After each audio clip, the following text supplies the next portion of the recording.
Le nombre de fois où j'avais pas envie de sortir le soir, on m'a invité, j'ai envie de rester au chaud chez moi, ou dans mes bouquins, dans mes méditations, dans mon monde en fait. Et en fait là, tu vois, ça arrivait encore la semaine dernière où je me suis dit non, j'ai envie mais je vais sortir, je vais me forcer.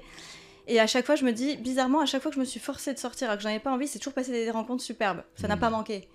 À chaque fois que je me force, je me dis allez, je sors, je fais l'effort, eh ben je le regrette jamais.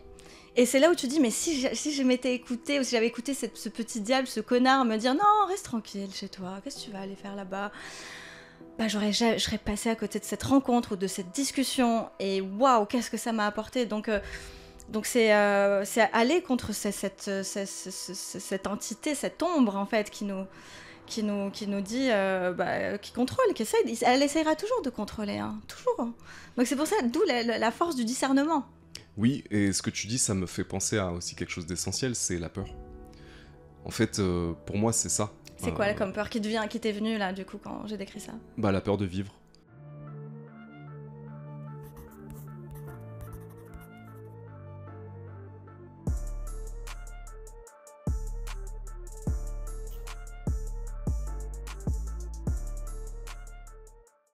Aujourd'hui, je suis avec Alexia Borg.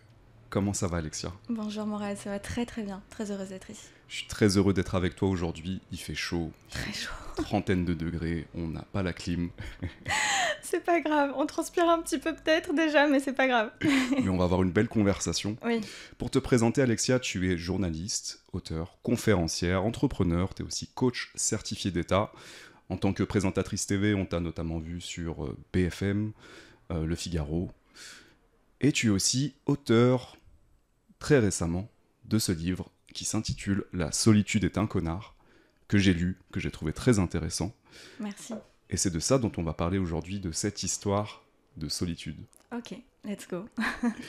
Alors il y a plein de choses que j'aimerais explorer avec toi, et je pense que ça va donner lieu à une conversation très riche. Okay. Et moi j'ai envie de commencer par déjà mettre un peu de contexte.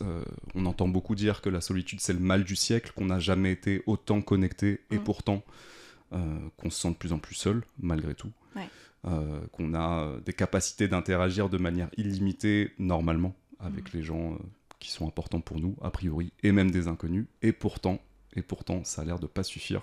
Mais avant d'entrer dans tout ça, et toutes les idées que tu développes, dont beaucoup d'idées qui m'ont parlé à titre personnel, parce que moi je suis un grand solitaire, d'accord. On va pouvoir parler de on ça. va en parler.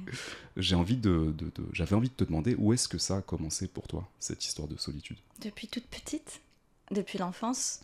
Quand on grandit dans une famille dysfonctionnelle, y a des moments de solitude, l'enfant peut se sentir seul à certains moments. Moi, ça m'est arrivé, mais je me sentais pas que seule. Moi, en tant qu'enfant, je ressentais aussi la solitude de mes parents. C'est-à-dire quand l'un partait et l'autre restait, je restais seule avec lui ou elle, je ressentais cette solitude du couple aussi, qu'ils étaient en train de vivre. Et même parfois, quand ils étaient ensemble, je ressentais cette solitude aussi en couple, chez eux. J'avais une empathie très forte vis-à-vis d'eux, presque au point de mettre de côté la mienne, de ce qui se passait vraiment en moi. J'étais vraiment focalisée sur le bien-être de mes parents, essayer de comprendre ce qui se passait, pourquoi ça marchait pas. Et puis, moi, effectivement, je me sentais très seule aussi, mais j'avais loin de là de moi de mettre un mot là-dessus. Plus tard, adolescente, ça s'est senti de façon très cliché, j'ai envie de dire. Alors ça je l'ai jamais dit pour le coup, mais j'étais l'adolescente boutonneuse avec un appareil. C'était pas l'adolescence qu'on peut imaginer. Donc avec beaucoup de moqueries, de harcèlement. Enfin bon, après j'ai pas envie d'en faire un cas de victimisation sur ça, mais ça vient de là aussi, la solitude. Et puis pareil, forcément on grandit avec que l'un des deux parents qui est très dysfonctionnel, donc c'est une forme de solitude qui continue. Mais il y avait une autre forme de solitude qui était que j'arrivais pas trop à détecter. Je l'ai comprise un peu plus tard quand je suis rentrée à l'université ou en école de commerce. C'est que il y avait une forme de décalage avec les autres. Alors non pas que j'étais supérieure à qui que ce soit, mais plutôt que je me sentais différente par mes centres d'intérêt, par mes conversations, par ce que je remarquais chez quelques personnes, alors que la plupart des gens s'en foutaient. Et ce décalage-là m'a rendue assez solitaire. Et encore plus tard, quand je suis rentrée dans le monde du travail plus sérieusement, je suis quelqu'un qui va vite, j'aime mettre des idées en place très rapidement. Et ça plaît, comme ça peut plaire au patron, comme ça peut ne pas plaire à beaucoup de gens. Donc en fait, j'ai toujours un peu grandi, que ce soit dans l'enfance, dans l'adolescence, à l'âge adulte, avec ceux qui aimaient ça chez moi. Et donc j'avais vraiment pas beaucoup d'amis, mais ceux qui étaient proches, ils m'aimaient beaucoup. Mais sinon, il y avait toujours ce décalage où je me sentais pas acceptée, accueillie dans un groupe. Il n'y avait pas le sentiment d'appartenance, je me sentais appartenir à personne, à nulle part. Et je pense que de là vient mon entrepreneuriat aussi, parce que finalement, quand tu te sens pas vraiment à ta place nulle part, bah, tu te lances seul, quoi. Ouais, tu finis par te dire je coche aucune case, j'ai pas besoin de cocher une case, bah voilà. Je suis fait pour... Je vais créer ma case. C'est ça, je crée ma case. Ça me parle beaucoup, tout ce que tu dis à plein d'endroits. En fait, tu parles de tout un cheminement qui t'a aussi amené à ça, un isolement. Moi, ça me parle aussi beaucoup. Je peux me connecter à plein de choses dans ton expérience. Une situation familiale difficile où on sent beaucoup d'empathie, toi, pour la situation de tes parents. Toi, c'était pour qui ? Pour les deux. Moi, j'ai grandi, j'ai été élevé aussi. Bon, après, voilà, on va pas faire toute l'histoire, mais en gros, très rapidement, beaucoup de solitude aussi, parce que le couple de mes parents ne fonctionnait pas, par exemple. Ouais. Donc, moi, j'étais un peu. Mais ils étaient ensemble. Mais ils sont quand même restés ensemble. C'est fou quand même. Hein. Donc, en tant que fils aîné, je voyais très rapidement. Et j'avais la sensibilité aussi pour comprendre ce qui se passait chez l'un et chez l'autre. Ouais, t'as vu. Donc, ça peut créer beaucoup de solitude déjà chez eux, et nous, on peut l'intégrer. Ouais. Ensuite, le fait de se sentir un petit peu à part, de pas forcément trouver sa place. Toi aussi. Ouais, bah quand t'es enfant dans une cour de récré ou au collège, tout ça. T'as vu, on parle pas de la même chose. Ça va très vite, ça va très très vite. Ouais, et oui, on parle pas de la même chose. Avec les autres, je voulais dire. Voilà, on va pas de la même chose avec les autres camarades de classe, on n'a pas les mêmes centres d'intérêt. Exactement, ouais. Donc se sentir à part. En fait, ce qui est très intéressant dans tout ça, c'est qu'en fait, ça parle de, à mon avis, un contexte et ensuite une particularité qui peut-être a été comprise un peu plus tard. Et tout ça, ça fait qu'il y a quelque chose qui est intégré, tu vois, peut-être de manière inconsciente. Oui. En fait, c'est ça qui est intéressant aussi dans ton livre, c'est que ça parle beaucoup d'inconscient. Oui. C'est pour ça que tu l'appelles le connard, de manière provocatrice. C'est l'idée de dire que c'est un peu celui qui tire les ficelles et on s'en rend même pas compte. Ouais. Et tu vois, là, dans les éléments que tu donnes dans l'histoire, et que je complète un petit peu dans des endroits qui sont similaires dans mon histoire, c'est comme si, tu vois, il y avait les ficelles qui étaient en train de se créer pour que ce connard puisse... Tout à fait. Parce qu'au final, ça finit par s'intégrer, ce côté, je me sens pas à ma place.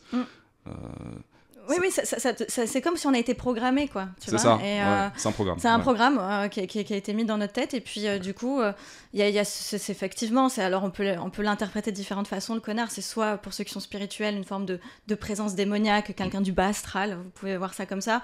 Ou ceux qui sont complètement athées, dites-vous que c'est plutôt justement une partie de ce qu'on appelle en thérapie, une partie de vous que vous pouvez désintégrer, voir de l'extérieur, et c'est un peu votre démon interne qui vous parle et qui en fait s'alimente du schéma qu'on s'est construit.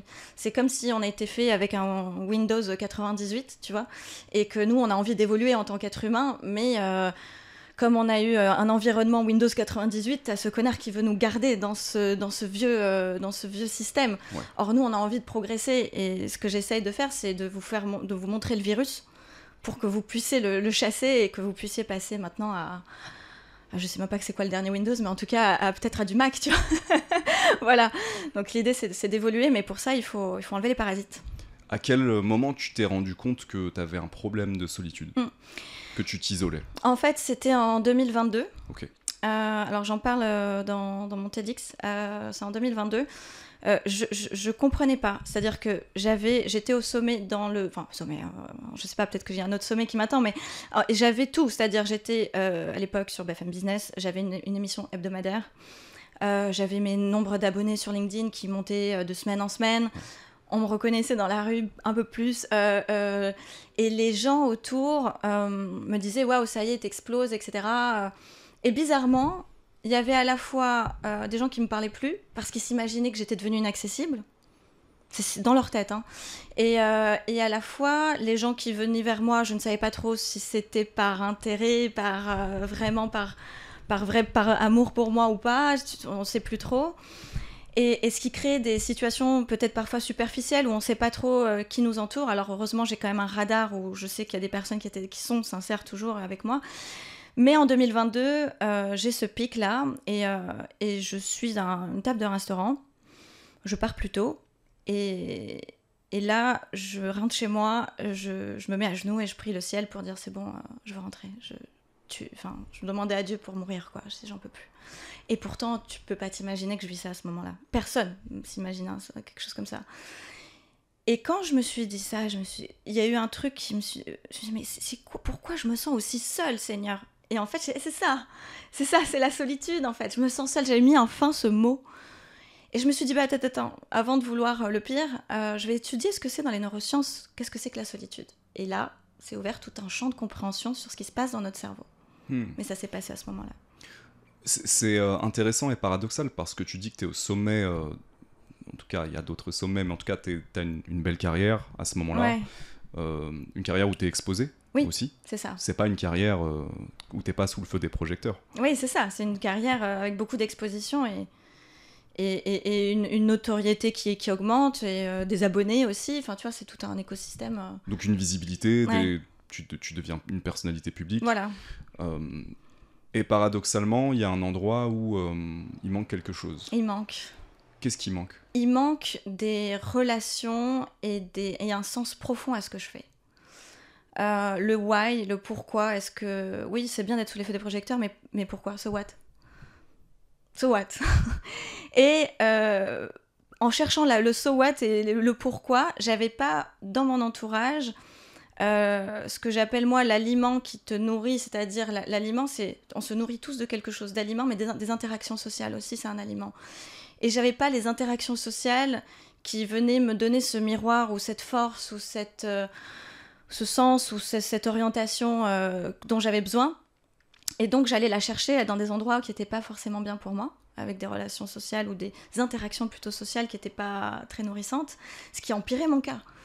Et donc voilà, et donc du coup c'est pour ça que c'est intéressant de comprendre que c'est pas... Je crois que c'est Jim, je sais plus quel acteur j'ai dit ça, il serait bien que tout le monde arrive au sommet pour voir que c'est pas ça le but en fait.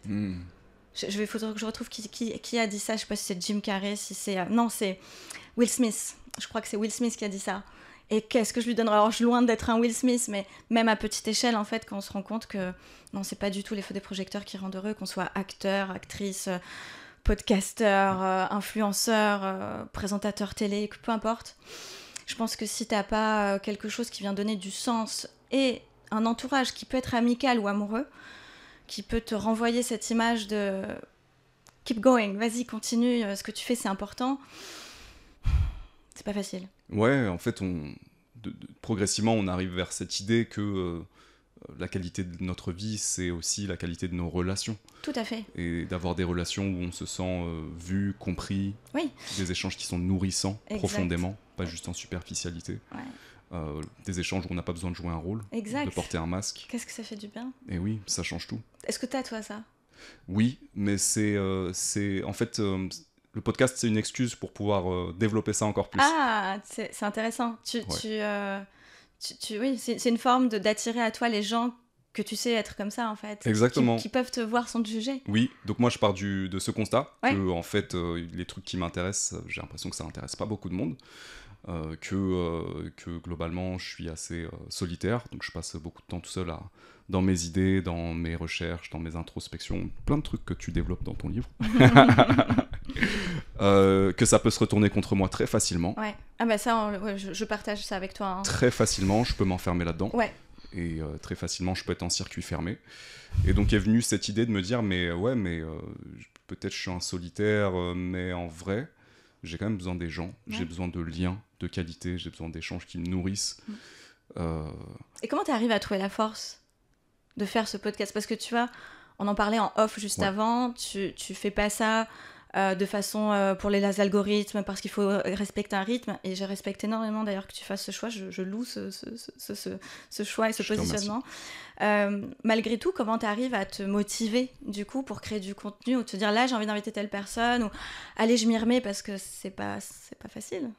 Ouais, bah si je sais que en fait ça a du sens et que l'échange va être intéressant pour moi, parce que c'est aussi égoïste. pour les gens qui écoutent, parce qu'on va faire quelque chose qui a peut-être pas été fait avant, ou qu'on va le faire différemment, bah là ça a du sens. D'accord. Mais il y a vraiment cette interaction entre ce que j'ai envie de faire et ce que je pense qui peut être aussi utile pour les autres. Et je pense que, et on va aller sur ça après, c'est pour moi aussi un des remèdes que tu développes en parlant de solitude, c'est en filigrane, il y a cette idée qui apparaît de comment est-ce que tu fais des trucs pour les autres aussi, parce que c'est une manière de se connecter. Tu parles de l'art à un moment. Oui. Comment mettre la créativité au service d'eux. Ouais. Et moi, je crois que j'ai trouvé beaucoup de sens là-dedans aussi, tu vois, dans le fait de me dire, peut-être que j'ai des trucs à apporter.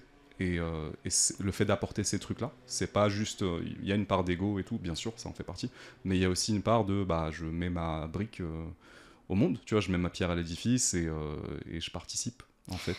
Et pour moi, il y a un truc à régler avec cette histoire d'ego. Ouais. On en parle, on s'est pas tous mis d'accord avec cette histoire d'ego. J'ai entendu il y a pas longtemps quelqu'un qui était en train de lancer sa salle de sport et qui m'a dit ouais, je voulais pas le faire parce que je voulais pas mettre mon ego. Mais en fait, tu fais quelque chose pour aider les autres à être en forme. Pourquoi, d'où il y a cette question d'ego? Là, par exemple, toi, tu fais quelque chose pour aider les autres. Là, par exemple, tu m'aides, tu vois, à être connu par ton public. À quel moment on doit se justifier, de se dire ouais, il y a un peu d'ego, comme si on était encore en train de s'excuser, de s'exposer. Ouais, à fond. Tu vois? T'as raison. Alors peut-être qu'il faut le faire, parce que je pense que quand on a un fond humble, c'est normal d'avoir cette attitude. J'ai envie de dire, gardons-la, mais ne soyons pas emprisonnés ou ne soyons pas bloqués par ça. Tout à fait. Parce que t'as raison de pointer ça du doigt, parce que c'est quelque chose aussi qui peut nous empêcher de faire. Ah ouais. Et là, je t'anticipe déjà ce que tu dis, c'est un des mécanismes du connard. Ouais. Reste humble, ton ego, fais pas de bruit, du coup ne fais rien. Ne fais rien. Au final. C'est ça, parce que au final, le connard que tu décris, c'est celui qui tire les ficelles pour te garder dans un circuit fermé. Tout à fait. Où il n'y a rien qui bouge, et tu te retrouves... Statu quo. Ouais, tu fais rien. Surtout, ne te montre ça moisit. pas. Ouais, c'est exactement, ça pourrit de l'intérieur et tu meurs à petit feu, en fait. C'est exactement ça. Ouais. Donc toi, si on revient à ton histoire, il y a ce moment où cette fameuse soirée, où tu te rends compte que le problème, c'est la solitude. C'est la solitude, ouais. Voilà, j'ai mis le mot là-dessus, et puis et là, je me suis dit, bon... Et là, je repasse un peu ma vie là-dedans. Je dis, ah ouais, d'accord, je me suis sentie seule. En fait, c'était ça, c'est vraiment ce sentiment de solitude. Et je fais deux choses. La première chose, c'est que j'essaye de comprendre qui sont les personnes qui en souffrent. Est-ce que c'est... Parce que je pensais que j'avais un problème de santé mentale grave. Okay. Je me suis dit, comment je peux être aussi heureuse et à la fois... parce que ce qui était paradoxal, c'est que je la cherchais, cette solitude. J'étais souvent entourée de gens et j'avais besoin de vite rentrer chez moi aussi pour me ressourcer, me sentir bien. Et tu saurais dire pourquoi parce que c'est un mécanisme naturel en moi qui fait que je me ressource en étant seule. Donc comment une même situation peut à la fois me faire souffrir et à la fois me guérir et me faire du bien et me ressourcer? Comment est-ce possible? Et je remarquais aussi que souvent, là où je me sentais le plus seule, c'est quand j'étais le plus entourée, voire même en couple, paradoxalement. Et donc, je me suis dit, mais qu'est-ce que c'est que ce sentiment? Comment ça se fait qu'il peut venir à des moments où on est entouré? Comment il peut venir aussi à des moments où on est seul alors qu'on est censé être bien? Qu'est-ce qui se passe, en fait? Et donc, j'ai fait deux choses, j'ai un peu tergiversé. J'ai fait deux choses. Je suis allée voir une psy, un peu d'urgence. J'ai appelé j'ai envoyé un texto à un ami qui est basé à Dubaï et qui a un gros réseau de psychologues. Et je dis, s'il te plaît, aide-moi, je sens que j'ai un truc, je sais pas ce qui se passe, la solitude, je tape sur Internet, à l'époque Google, et ça me montre plein de trucs, HPI, TDAH, des sigles là que je supporte pas. Donc, est-ce que je peux passer des tests, s'il te plaît? Il m'envoie vers Anna Michalek, qui a écrit ma préface. Et je veux passer des tests, en fait. Je lui dis, s'il te plaît, c'est pas grave si je suis bipolaire, je veux savoir. Voilà. Et au même moment, je fais ça. Et en même temps, je cherche, comme une journaliste, comme une chercheuse, qu'est-ce que la solitude au niveau des neurosciences? Alors, le premier, le test montre que j'ai un gros TDAH, donc un trouble de l'attention avec hyperactivité. Ça, je l'avais toujours un peu su. Je suis dyslexique depuis petite. Ça les 4 ans d'orthophonie, c'était pas une surprise. Ça t'a pas empêché d'écrire un livre? Exactement. Donc voilà, tout est possible. Et il y avait ce côté, effectivement, avec un QI élevé, donc un haut potentiel intellectuel, qui m'a donné en fait des réponses pour comprendre ce décalage. Ce qui fait que maintenant, je le subis plus, je le comprends, et je l'accueille, et je dis c'est ok. Je me sens plus rejetée. Je dis là je viens de dire un truc, la personne elle se dit mais t'es bizarre toi. Enfin, je me dis ok, on n'en parle pas sur le même truc, c'est pas grave, je me sens rejetée, voilà, c'est plus important. Alors qu'avant je me dis mais en fait je suis trop bête, pourquoi j'ai dit ça? Bon, donc ça calme en fait, et ça vient en fait donner ces tests-là. Je dis pas que c'est une épiphanie, un petit peu quand même, mais parce que ça vient en fait apaiser ce sentiment-là, lui donner un sens. Et à côté de ça, dans les neurosciences, ce que j'ai trouvé qui est assez incroyable, c'est qu'il y a eu des recherches qui ont été faites sous IRM par le docteur Cassioppo. Il a mis des personnes qui souffraient beaucoup de solitude sous IRM. Et il a découvert, sous IRM, que le cerveau donnait le même signal d'alerte, un signal similaire, en tout cas, que le signal de la faim, F-A-I-M. Et en fait, qu'est-ce qu'on fait quand on a faim ? On comprend les signaux, puis on se lève, on passe à l'action, on va dans le frigo, on va chercher à manger. Le signal de la solitude, c'est exactement la même chose. Il nous demande de passer à une action, c'est celle de l'interaction sociale. Mais là où il faut faire attention maintenant, c'est qu'il ne faut pas prendre n'importe laquelle. Oui, parce que c'est ce que tu disais un peu plus tôt, il y a des interactions qui peuvent te nourrir et d'autres non. Exactement. Ouais. Et moi, j'ai quand même envie de creuser un petit peu cette histoire, parce que ta solitude à ce moment-là, c'est... Quelle couleur tu lui donnerais, Une couleur ? Ouais. Ah, j'ai envie de dire rouge. Elle est violente, passionnelle, elle mélange... elle est dense, c'est du feu, quoi. C'est une solitude de brûlante qui consume. Ouais, c'est presque une relation d'amour et de haine en même temps. D'amour et de haine. Ouais. C'est ça. Les deux, parce que c'est ce que tu décris, ce mouvement de j'ai besoin de me retrouver seul, parce que c'est comme ça que je me recharge, et en même temps, l'endroit et le moment où cette solitude te pèse. Ouais. Tout ça, c'est des choses qui me parlent énormément. Mais parce que toi aussi, tu la vis comme ça ou pas ? De ouf. Ah ouais ? De ouf. Tu vois ? moi, je suis un grand solitaire, et tous les gens qui m'aiment, et même mes amis, le savent. Ils le savent. Et en même temps, je mentirais si je disais pas qu'il y a des moments où je me dis, putain, mais je me sens seul. Et c'est de ma faute. ouais, mais est-ce que tu as les bonnes interactions sociales autour de toi, au-delà des gens que tu invites ? Oui, mais c'est pas toujours facile pour moi de me livrer aux gens que j'aime le plus. Pourquoi ?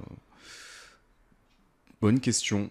Je pense que c'est un vieux réflexe de protection que j'ai construit, de garder un peu les gens à distance, de pas, tu vois. C'est un vieux réflexe de survie, tu vois, de ce mec qui se sent un peu différent, un peu à part, et de se dire, faut pas que je parle de mes états d'âme.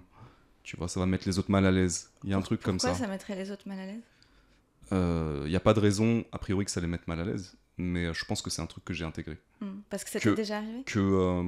Oui, quand j'étais plus jeune. J'avais l'impression de déranger tout le temps. Ah, voilà. Parce que cette intensité émotionnelle, le fait comme tu disais tout à l'heure, moi ça me parle tout ça. Pourquoi il a dit ça ? Maintenant, ce truc de moi, ces aspects de ma personnalité ressortent de plus en plus. Donc j'accepte aussi que... Voilà, j'accepte d'être moi, en fait, tout simplement. T'acceptes d'être intense ? Ouais, je l'assume. Ouais, mais c'est tout un chemin. C'est tout un chemin. Déjà, accepter cette intensité à l'intérieur de moi, accepter de ressentir tout ça, accepter de... Ouais, là, en filigrane, on parle de... Ça va parler à certaines personnes, ça va pas parler à d'autres. Mais je pense qu'on a tous des particularités. Ouais. Et au final, à quel endroit est-ce qu'on s'accepte et à quel endroit est-ce qu'on a intégré ce jugement ? Oui. Et qu'est-ce qu'on te renvoie de ça aussi ? Exactement. Qu'est-ce qu'on te renvoie de ça ? Et qu'est-ce que... Et c'est pas facile, je dirais, pour les autres, d'accueillir cette intensité. Oui, c'est pas pour tout le monde. C'est pas pour tout le monde. Non, clairement, c'est pas pour tout le monde. Ouais. C'est pas pour tout le monde et ça peut faire peur. Et je pense que ça a rien à voir avec un jugement qu'on peut avoir sur nous. Là, du coup, je nous mets dans le même panier, mais je pense qu'il faut accepter aussi que les autres ne puissent pas accueillir cette intensité, non pas qu'ils en sont pas capables, mais c'est pas dans leur langage. Et ça peut faire peur et malheureusement, aussi à nous de ne pas être frustrés d'entretenir des relations avec des gens qui ne comprennent pas cette intensité, parce que en fait, ça nous renvoie encore une fois à cette solitude, à cette incompréhension. Donc moi, je fais attention aussi, je sais qu'il y a des personnes qui comprennent complètement, il y en a qui la comprennent pas, et que s'ils la comprennent pas, On va pas, voilà, on reste à une distance de sécurité. Ouais, mais c'est accepter de pas être compris par tout le monde aussi. Ouais, c'est Et ça. en fait, moi, quand j'ai accepté ça m'a détendu sur plein de choses. Ouais. Parce que sinon, tu t'as vite fait d'aller dans le truc, je suis spécial, je suis particulier, je suis Oui, ceci. oui, Ça oui, peut oui. devenir un ego. Tu vois, tous ces labels, ça peut devenir des labels. Oui, tout à fait. Tu vas mettre ton étiquette, je suis HPI, je suis ceci, je suis cela, et Mm. puis t'as des gens en plus qui les collectionnent et qui en Ouais. profitent pour. Tu vois. Et pour moi, c'est ouais, bah une fois que j'ai compris que peut-être j'ai une particularité, ok, bah je vais pas non plus en faire une histoire. Ouais. Et ça veut dire quoi pour un homme d'accepter? Pour un homme, hein, on va sur ce terrain-là. Ouais. C'est-à-dire, pourquoi cette question? Bah, parce que j'ai l'impression que accepter vos émotions, votre Hmm, différence, votre intensité, oui. c'est...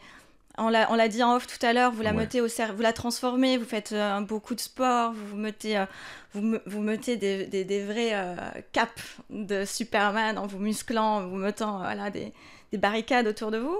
Or, ça vous va très bien, hein. Mais comment est-ce qu'on passe sans vouloir arrêter forcément le sport, c'est pas la question, mais de se dire ok, j'enlève ma carapace et j'accepte mon intensité, mes émotions. Je crois que le deuxième podcast que j'ai fait, c'était Être un homme sensible, Ouais. avec deux amis. Et on avait exploré ces thématiques. Donc, la sensibilité chez l'homme, c'est un sujet sensible.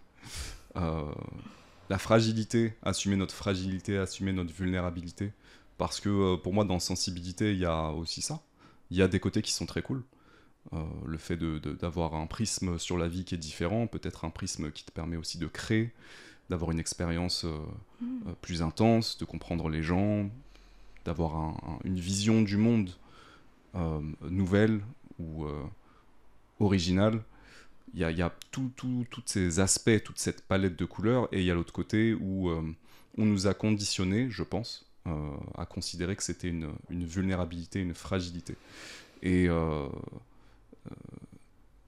c'est compliqué, je pense, pour les hommes d'accepter ça, de se montrer comme ça, de faire tomber le masque. En fait, je pense qu'en tant qu'homme, on se construit beaucoup avec des masques, au final.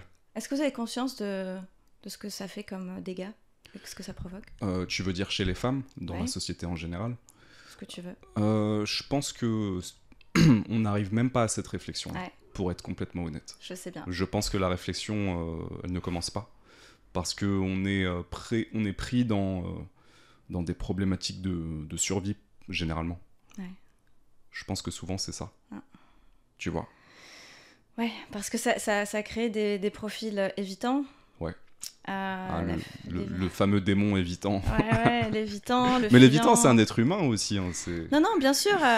Mais, Il a ses problématiques. Ouais. Après, il peut y avoir dans l'extrême.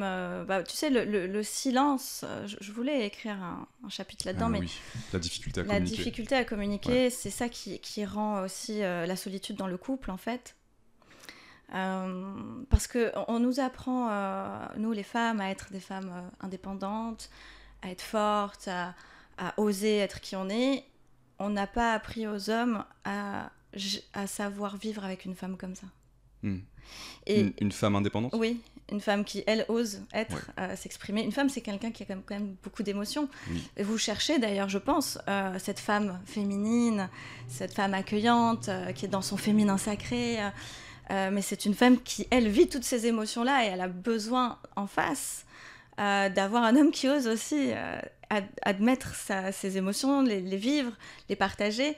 Et j'ai l'impression que si on nous apprend, nous, à être un peu plus power woman, il faut aussi apprendre peut-être aux hommes. Et merci d'avoir fait ce podcast-là avec tes deux amis, parce que je pense que vous avez besoin de plus d'exemples d'hommes qui en parlent, en fait. C'est très compliqué parce que le diable est dans les détails.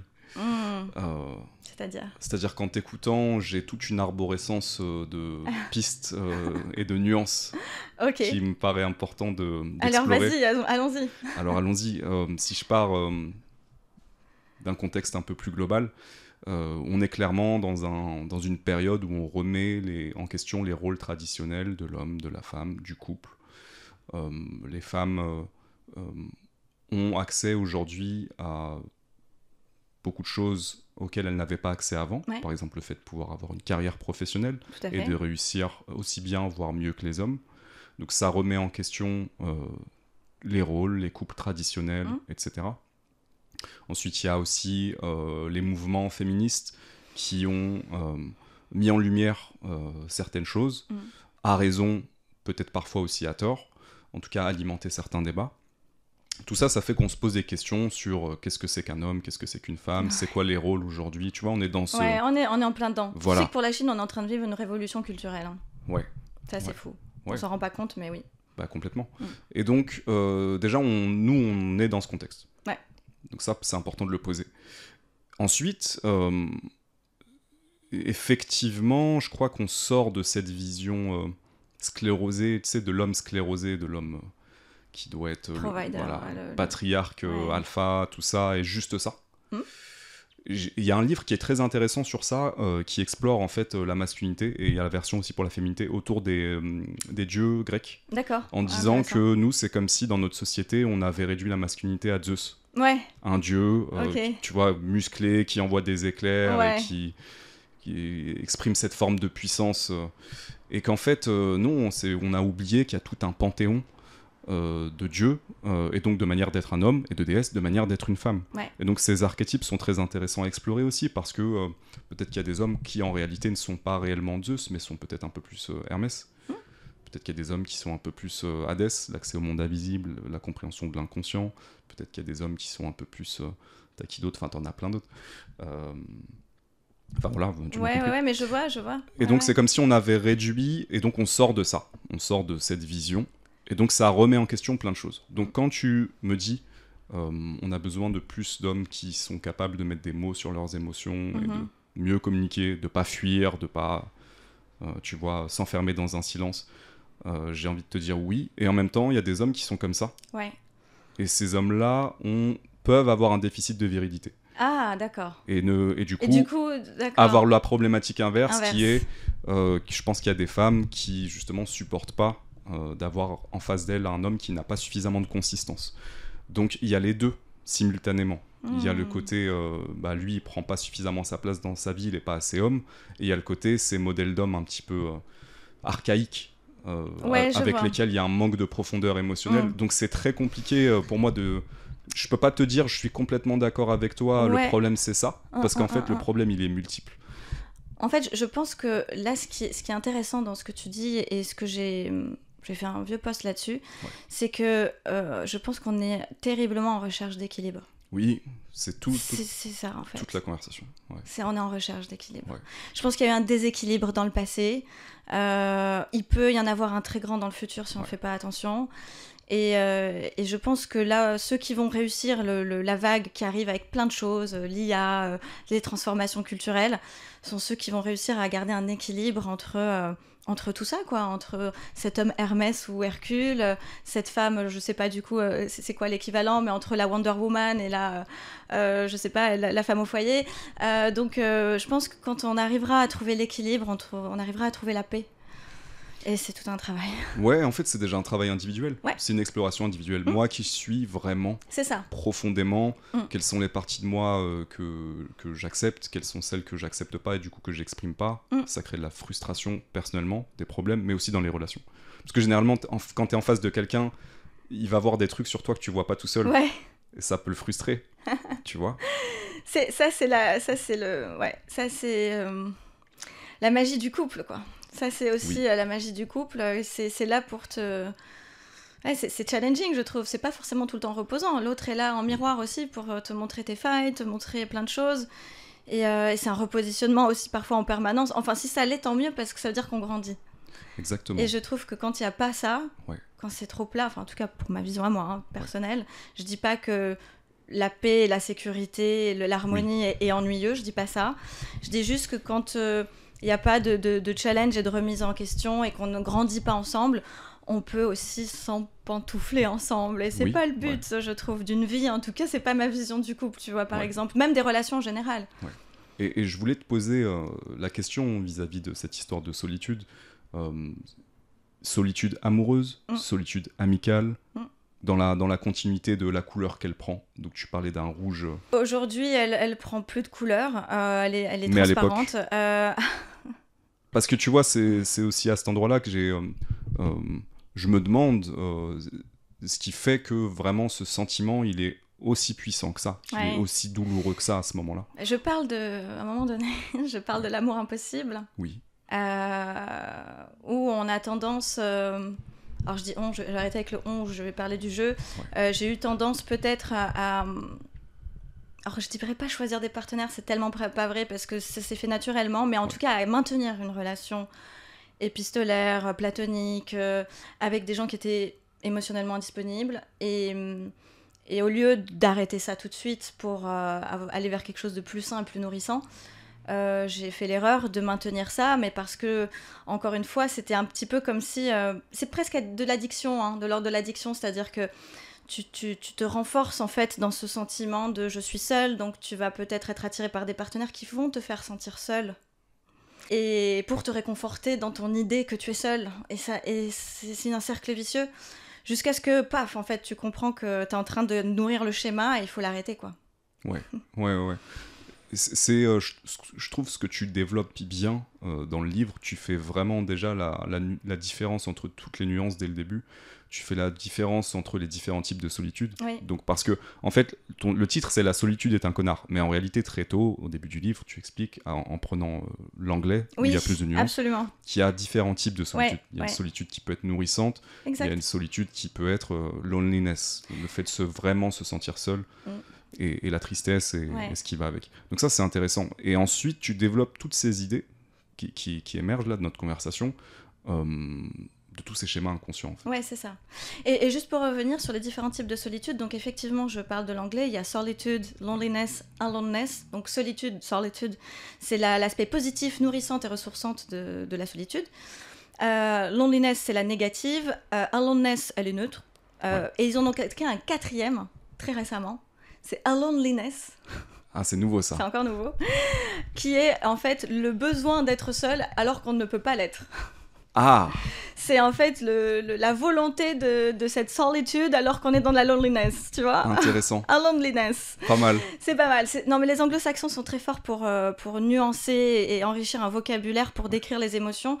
Parfois en français, je trouve qu'on est un petit peu limité, tu vois, il n'y a qu'un seul mot pour parler de solitude, ce qui peut être très dangereux, ce qui peut être un peu embêtant, parce que quand tu vois quelqu'un qui adore la solitude et que tu oses lui dire, moi je souffre de solitude, il te comprend pas.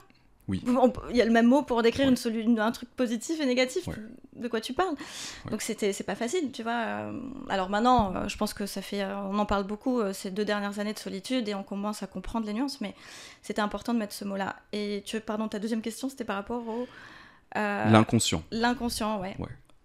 Et oui, parce que je t'apprends rien, et je pense que on l'a déjà dit dans plein de podcasts, mais on répète souvent les schémas de l'enfance, on répète quelque chose qui nous est familier.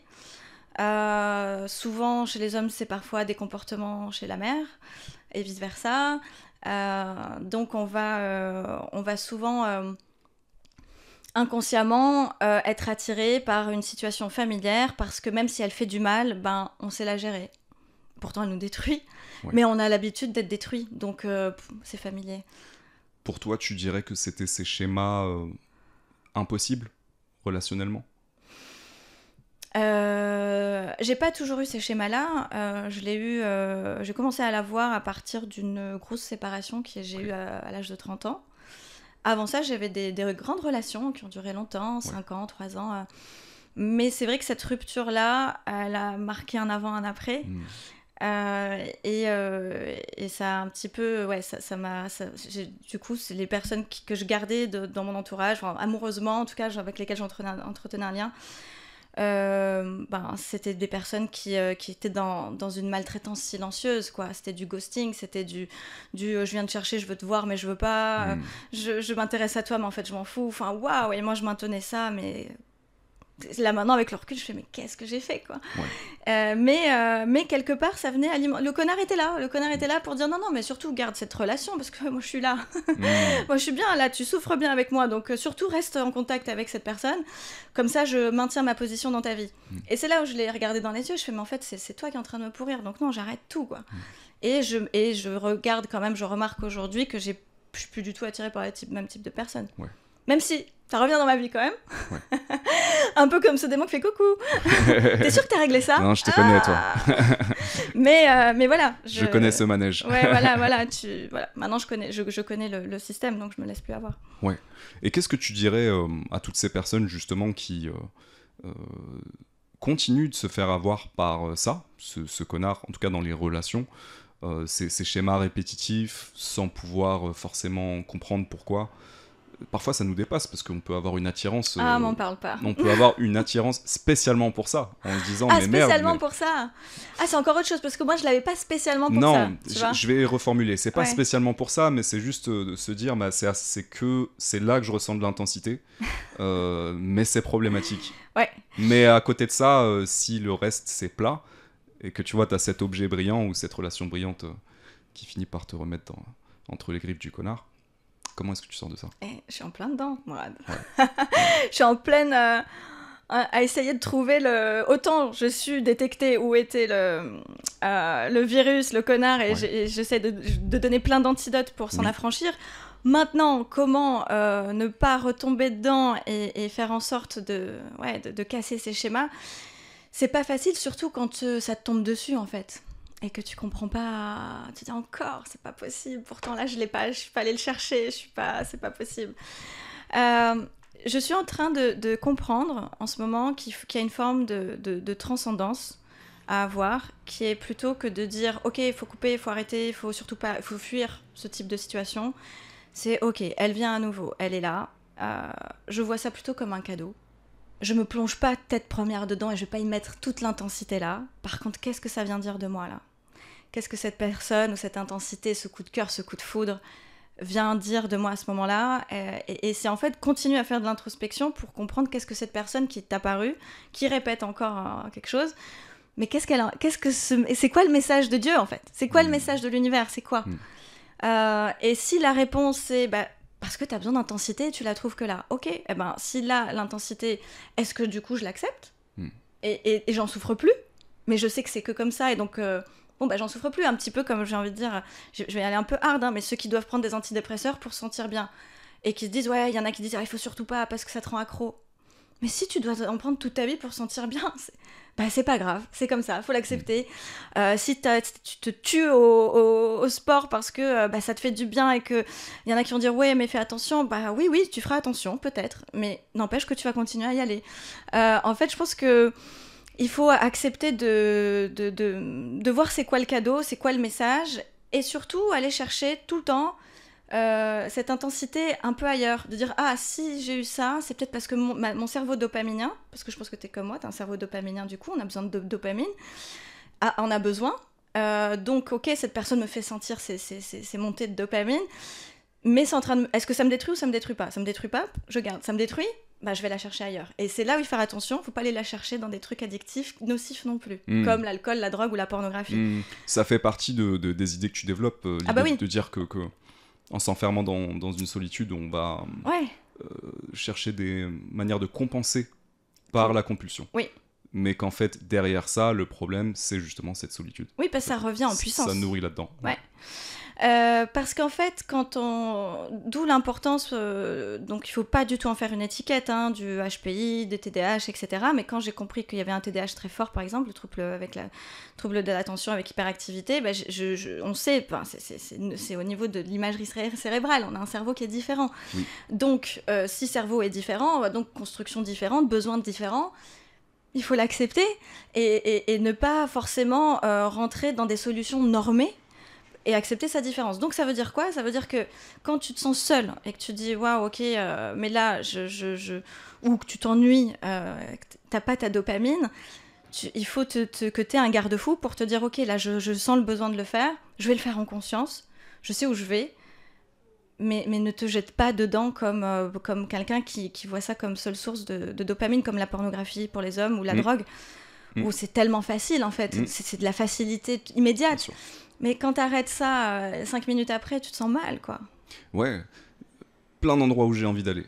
Déjà, je suis pas d'accord avec ce que t'as dit sur les antidépresseurs. Ah ouais? Ouais.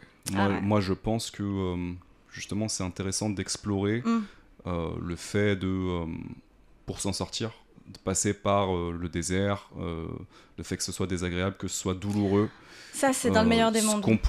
Ce qu'on pourrait appeler une forme de sevrage. Ouais. Bah, c'est un risque. C'est-à-dire Ouais. que tu peux ne pas réussir. Ouais. Et quelle serait la conséquence? Après, on peut aller dans des conséquences très graves. Ouais. Mais je pense que ça vaut le coup d'explorer, de vivre sa vie sans béquille. Autant que faire se peut. C'est très idéaliste, hein, c'est utopiste ce que je dis. Non, parce que non, pour le coup, pas pour tout le monde, mais au contraire, tu rejoins ce que je dis aussi dans le livre de vivre sans béquille, parce que c'est toutes les oui. béquilles anesthésiantes, comme j'appelle, hein, les béquilles anesthésiantes. Toutes les formes de compulsion dont on ouais. parlait là. Après, moi, je parle de ça pour ceux qui ont tout essayé et qui, malgré tout, n'y arrivent pas. C'est une réalité. Ouais. Il y a des gens, ils vont garder ce truc-là toute leur vie, mais c'est important pour moi de dire quand même que je pense qu'on peut s'en sortir. Et par contre, ce sera difficile. Ensuite, sur le reste, t'as dit un truc très intéressant en parlant de toi, et ça me parle aussi. C'est le fait de dire, j'accepte que j'ai une certaine intensité, ou que j'ai un besoin d'intensité, par exemple. Et ça, je pense que c'est très honnête de ta part de dire ça, et je pense que c'est important aussi.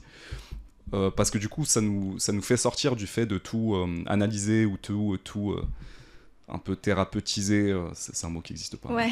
En mode c'est toxique, ouais, mais des fois nous-mêmes on alimente le truc toxique parce que nous-mêmes on a un truc un petit peu à l'intérieur de nous justement qui cherche cette intensité, qui cherche ce truc-là.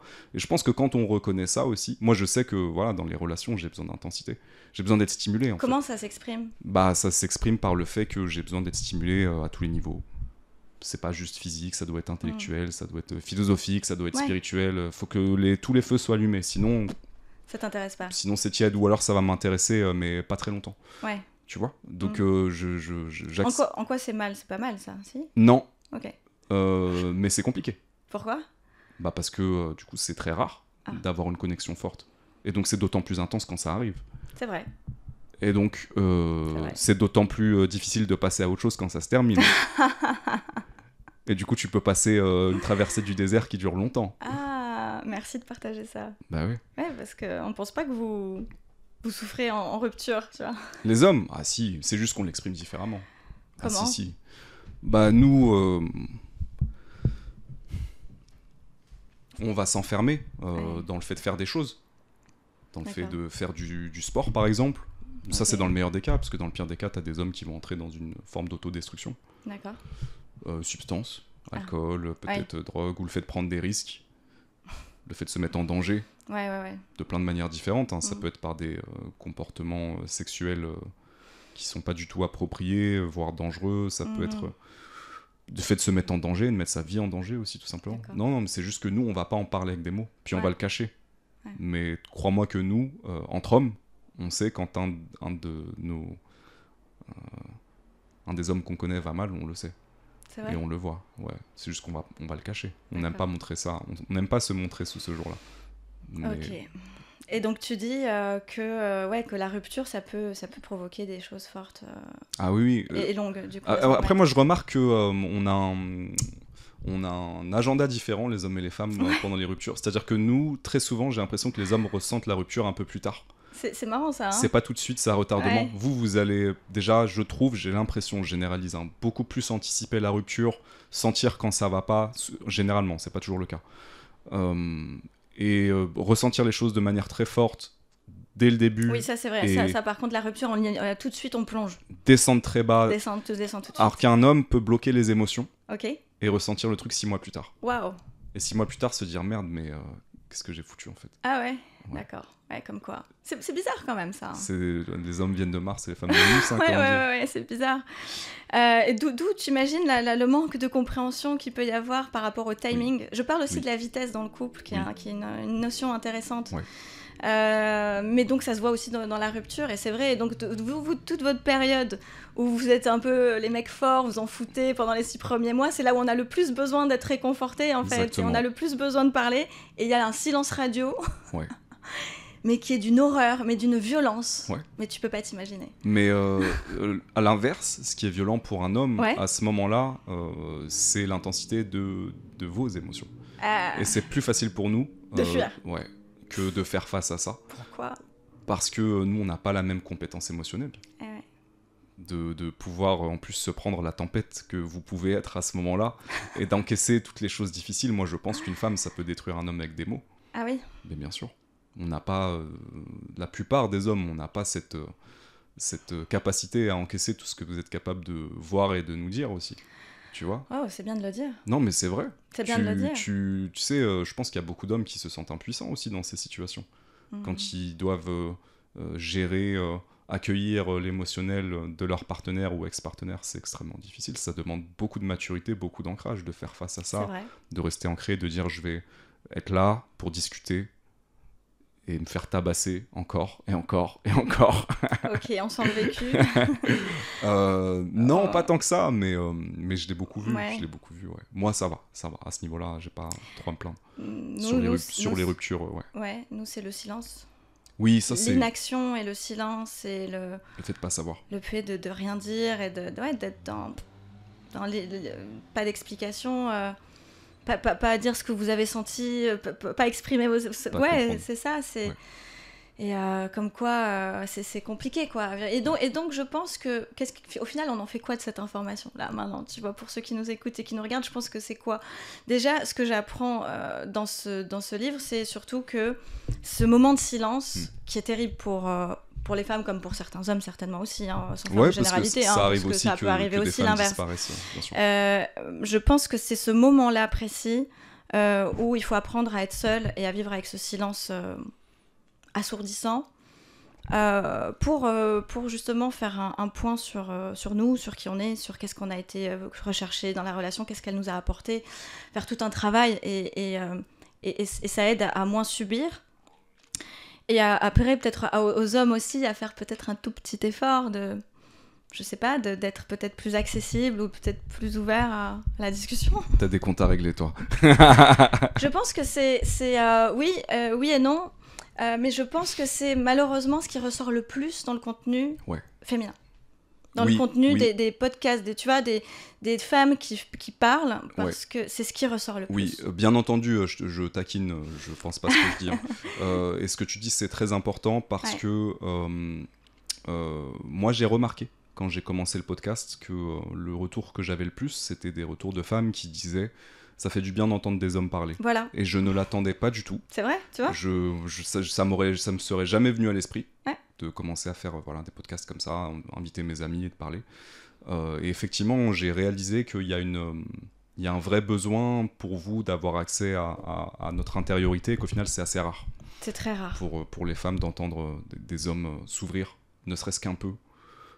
C'est très rare et c'est tellement, on va dire, c'est... ce qui dans les années, je sais pas moi, 2000, au début je sais pas, tu vois, d'internet, c'était plutôt le beau gosse musclé, machin et tout. Je pense que ça c'est fini, enfin c'est presque, enfin la nouvelle, ce qu'on recherche le plus les femmes, ça va être cet homme capable de s'ouvrir, c'est ça qui est sexy en fait. Oui.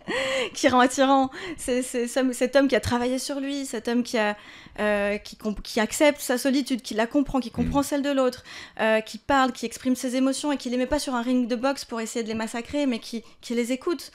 Et waouh, quand on en trouve, ça fait un bien fou. Oui, ouais, j'entends. Toujours avec le bémol que... Oui, je sais, il y a certains hommes qui ont... Alors, mais ces hommes-là... C'est que ça suffit pas. Ouais. Que ça suffit pas. Alors, comme vous, regarde tout ce que tu m'as décrit tout à l'heure. La femme qui t'attire le plus, celle qui te fait un peu le plus voilà, qui te fait le plus vibrer. T'as vu tout ce que tu m'as dit ? T'as énuméré beaucoup de choses. T'as dit, il n'y a pas que le physique. Ça veut dire que le physique était important. Il faut aussi qu'elle te stimule. J'imagine qu'elle doit t'accueillir tel que tu es. Tu vois, donc, pour nous tous, en fait, il n'y a pas qu'un seul élément. Tu vois, il n'y a pas qu'un seul critère. Mais je trouve qu'il y a des critères qui ont des coefficients qui changent avec le temps. Tu vois, et le coefficient chez toi, ça va être peut-être, je sais pas, très élevé sur la partie stimulation intellectuelle, mais aussi physique, parce que t'es quand même un mec qui fait du sport, qui est beau, etc. Donc pourquoi vouloir moins que ça, tu vois ? Forcément, il te faut les deux. Oui. Chez les femmes, c'est un peu pareil. Il faut peut-être aussi, pourquoi pas, la personne qui s'entretient et qui ouvre son cœur. et qui parle des émotions. Ouais. On peut avoir les deux ou pas? Entièrement. C'est trop demandé, parce que oui, on a le droit aussi, tu vois. Je suis entièrement d'accord, mais je trouve que c'est intéressant, c'est important. On en parlait en off, même d'accepter ces parts qu'on pourrait considérer superficielles, Ouais. mais en fait qui sont juste vraies. Et c'est important, et surtout pour les hommes. C'est pour ça que je mets le bémol. Parce que je vais parler d'un truc un peu personnel, mais moi je viens d'un truc justement où naturellement je suis ce gars sensible. Ah Mais ouais. naturellement, c'est facile pour moi, je viens de là. Pourquoi? Comment Comme ça, après... tu dis ça par rapport à quoi? Ton enfance, à d'où tu oui, viens? oui. Ouais, naturellement, moi la sensibilité et le fait de parler de mes émotions, C'était toi. c'était Tu es comme ça. c'était acté. D'accord. J'ai grandi comme ça. Après, avec plus ou moins de bizarreries et plus ou moins de capacité à m'ouvrir à certaines personnes ou d'autres ou D'accord. pas. Mais tu vois, pour moi, c'est un Ok. truc acté. Pour moi, le travail, justement, ça a été de développer l'autre partie. Ok. Plus masculine, plus structurée, être capable de mettre des limites, être capable de confronter quelqu'un. Tous ces trucs-là. Et en fait, je pense que c'est important parce que justement, tu as toute une... Et c'est pour ça que c'est super paradoxal et super difficile comme débat aujourd'hui avec tellement de Ouais. changements. Ouais. C'est que tu as aussi toute une génération de jeunes hommes, à mon avis, qui très facilement vont avoir cette ouverture, mais vont avoir un déficit justement à l'endroit de cette virilité qui est importante aussi. Mais on parle d'équilibre encore une fois, est-ce que On j'allais revient dire, à on ce truc-là. revient à l'équilibre. Je crois que le c'est ça. mot-clé, c'est trouver l'équilibre. Exactement. Et cette balance à faire, et je pense que c'est normal de trouver un déséquilibre au début quand on essaie de trouver sa Oui. place. J'imagine que quand toi, enfin tu vas me le dire, mais est-ce que quand toi t'as essayé de retrouver cette part de virilité, c'est comme ça que Ouais. ok. Est-ce qu'à un moment donné t'as pas trop basculé de l'autre côté? Parce qu'aujourd'hui on voit beaucoup de contenus Tout à masculinistes fait. qui disent des choses, allez, soyez des bonhommes. Ouais. Est-ce que à un moment donné t'as pas... Non, mais Non. j'aurais pu. T'aurais pu? J'aurais pu, Mm. et je pense que justement ces contenus masculinistes, c'est une réaction violente au fait que justement il y a des hommes qui, en tout cas des jeunes hommes, c'est beaucoup des adolescents, des jeunes hommes ou même des hommes blessés, qui ne comprennent pas quelle doit être leur place aujourd'hui, et donc qui sont récupérés par tout ça, et parce qu'ils se sont sentis blessés, rejetés, etc. après. Donc non, j'aurais pu, en vrai, j'aurais pu, mais non, ça m'est pas arrivé, mais ça aurait pu être très très facile. Ouais, ça aurait pu être très facile. Bravo déjà. Ouais. Et pour moi, tu vois, tout le chemin, c'est d'aller ni dans... Comment dire? Ni dans la passivité, ni dans l'excès de sensibilité, c'est de trouver une voie du milieu. Ouais. Et il y a plein de littérature qui a été écrite par des Jungiens autour de ça, notamment un super livre qui s'appelle King, Warrior, Magician, Lover. Oh. Les 4 archétypes du masculin mature. Des lectures comme ça m'a D'accord. beaucoup aidé. Ouais. Ok. Tu vois, en fait, je pense que c'est ça, les hommes ont aujourd'hui aussi besoin de modèles masculins j'arrête pas de le dire. qui permettent de Complètement. les initier Ouais. et de leur montrer aussi c'est quoi. Ouais. Tu vois, on va sur des sujets sociétaux. Ouais, c'est vrai, on est parti un peu. profond. Mais Ouais. c'est pour ça que je veux te féliciter pour ce que tu fais à nouveau, parce que c'est important qu'on ait des créateurs de contenu qui s'expriment et qui soient vraiment dans l'équilibre avec cet alignement, et qui a fait le chemin. Tu vois, que ce soit celui qui a besoin de plus de virilité ou de moins, mais qui a fait le chemin, on en a besoin, et soyez nombreux à parler. Tout à fait, merci beaucoup Alexia, déjà je te remercie, ça me fait plaisir, je dois nécessairement nuancer, parce que voilà, Forcément. je suis pas arrivé du tout et j'ai plein de problèmes sur plein de choses, mais pour répondre à un autre truc que tu as dit qui me paraît essentiel, c'est qu'en fait, je crois qu'il y a des parties de nous qui sortent malgré nous, même si on essaie de les refouler, et là ça peut être tordu. Ouais. Et donc pour moi tout le truc ça a été justement d'accepter d'explorer ça, d'aller faire de la boxe, d'aller sur un ring de boxe, des trucs aussi simples que ça, moi ça m'a fait beaucoup de bien, tu vois. Mais c'est quoi, tu peux en parler ou pas? Bien sûr. Ouais. Ouais. Si c'est ok. Vas-y. C'était quoi les trucs tordus que tu voulais pas? C'est tout simple, mais en fait naturellement j'ai un compétiteur à l'intérieur de moi. Naturellement, j'ai de l'agressivité à l'intérieur de moi. Dans quel cadre est-ce que je m'autorise à l'exprimer? Donc si je l'exprime pas là-bas, peut-être que je vais finir par tyranniser mes collègues. Okay. Ou peut-être que la femme dans ma vie, à ce moment-là, des fois, elle va prendre cher et elle sait pas pourquoi. Mais c'est parce que moi, j'ai une charge d'énergie qui doit sortir, parce que ça fait partie de moi, tu vois. Donc tout le travail, pour moi, des hommes, c'est aussi accepter toutes les parts d'eux et s'autoriser à les exprimer. Donc moi, m'autoriser à certains moments de pas être un mec bien. Ok. Avec les femmes ou en général? En général. En général. Quand je suis sur un ring de boxe, je cherche pas à être un mec bien. Ah bah non, là tu peux... Ou quand je vais tirer avec une arme, je cherche pas à être un mec bien. D'accord. Je cherche à connecter à un truc plus primal de moi. D'accord. Donc ça, c'est une manière de travailler le truc. On peut aller de l'autre côté. Chez un homme pour qui ça s'est acquis. Ouais. Et qui, lui, a beaucoup de mal à parler de son intériorité. Ou dire ce qu'il ressent. Ok, bah à ce moment-là, lui, il doit accepter d'être un mec fragile. C'est dur, tu crois qu'il y en a qui vont entendre ça? Je pense pas qu'ils vont entendre ça et se dire je vais le faire. Ouais. Mais je pense que ceux qui vont entendre ça vont se dire oui, je sais que c'est vrai. Ok, et alors qu'est-ce que tu leur dis pour qu'ils acceptent cette fragilité et qu'ils en sortent quand même un peu plus grandis, un peu plus forts malgré tout?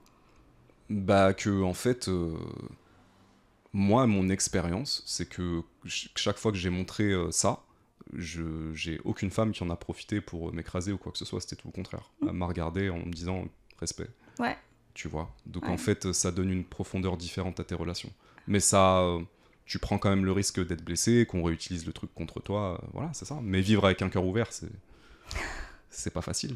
Ça demande du courage. Ouais. Bah, merci de le dire parce qu'on n'a pas l'antidote, on comprend pas en fait. J'ai l'impression qu'on cherche à être, on nous arrête pas de nous dire dans le développement personnel, arrêtez de faire, arrêtez d'avoir, soyez dans l'être. Oui, mais on est qui finalement? Tu vois, c'est quoi? Voilà, ouais. Et tout consiste à accepter qui on est, mais encore faut-il le voir dans le miroir. Tout à fait. Accepter de le voir, accepter. Et justement, c'est une question que je voulais te poser. Parce que en fait, quand on parle de solitude, on pourrait dire qu'à certains moments, elle permet d'approfondir la connaissance de nous-mêmes. Et à quel endroit est-ce que tu places la limite? Ah, ça c'est une très bonne question. Je place la limite quand elle nous fait souffrir en fait. C'est-à-dire que en fait, je compare beaucoup. Donc, on va reprendre l'exemple de la faim. C'est très important ce que tu dis. Donc, on a compris que la solitude subie, quand elle fait souffrir, c'est un signal d'alerte du cerveau qui te demande de passer à l'action, d'avoir une interaction sociale. Comme la faim te demande d'aller au frigo pour manger. On a parlé des relations et de la qualité des relations. Donc, il ne faut pas aller chercher de la dopamine et de l'interaction sociale qui nous nourrit mal. C'est-à-dire que tu ne vas pas te lever le matin et te prendre un paquet de chips et un paquet de bonbons au réveil pour ton petit déjeuner. Tu vas prendre quelque chose de sain. Ok ? Dans l'interaction sociale, c'est pareil. Tu ne vas pas aller appeler ton ex qui est toxique. Tu vas aller appeler un ami qui te nourrit, quelqu'un que tu as interviewé, que tu aimes bien parce que voilà, vous avez les mêmes valeurs, machin, tu l'appelles parce que ça te fait du bien. Tu vas appeler quelqu'un qui te fait du bien, qui te nourrit. Ok. Maintenant, troisième étape. Le jeûner. Le jeûne alimentaire, on le sait, ça régénère nos cellules et ça peut vraiment créer un certain bien-être. Il faut pour ça accepter qu'il y a un moment difficile, le cap à passer dans le jeûne, qu'il soit spirituel ou autre. On sait que si tu fais 2-3 jours de jeûne, au départ, tu penses qu'une seule chose, c'est à l'hamburger, quoi, tu vois. C'est pas agréable. Mais une fois que tu as dépassé ce stade, après vient ce moment de révélation, de bien-être, où tu sais c'est quoi, comment tu dois t'alimenter, les aliments qui te font pas de bien, etc. En fait, tu deviens clairvoyant sur plein de choses. Le jeûne, du coup, d'interaction sociale, c'est-à-dire se retrouver isolé, seul, il n'est pas confortable. Et ce que j'invite à faire, c'est donc de dépasser cet inconfort-là pour se retrouver dans cet état de bien-être avec soi, etc.